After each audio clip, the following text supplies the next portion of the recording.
82% n'en parlent jamais en fait de ce body count là. On n'en parle pas en vrai, pourtant on en parle beaucoup sur les réseaux. Les meufs qui te disent elles-mêmes, d'elles-mêmes, parce que pour elles c'est naturel.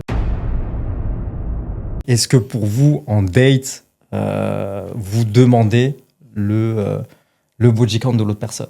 Jamais. Absolument pas. En fait, généralement c'est les meufs qui te disent elles-mêmes, d'elles-mêmes, parce que pour elles c'est naturel. Donc toi, dans ton expérience en tout cas, c'est les meufs qui te le disent. Ouais. Et toi? En fait, c'est dans comment tu vas construire une relation, parce que globalement, quand tu rencontres une meuf, bon, j'imagine que c'est pas la première chose de laquelle vous allez discuter. Ouais. Et c'est au fur et à mesure des rendez-vous, etc., qu'il y a de l'intimité qui va se créer, on va se livrer en fait dans notre vie personnelle. On va se dire, ok, ah oui, moi dans ma vie j'ai eu ça, j'ai eu ci, et globalement ça sous-entend, ok, moi elle a eu un peu de partenaires, un petit peu moins, un petit peu plus. C'est pareil pour nous au final. C'est important de le dire que c'est au fur et à mesure de la relation que vous vous livrez au final, mais sans forcément parler body count. Et justement, dans ce sondage que j'ai fait, 82% n'en parlent jamais en fait de ce body count là. Et c'est pas si intéressant au final dans une relation.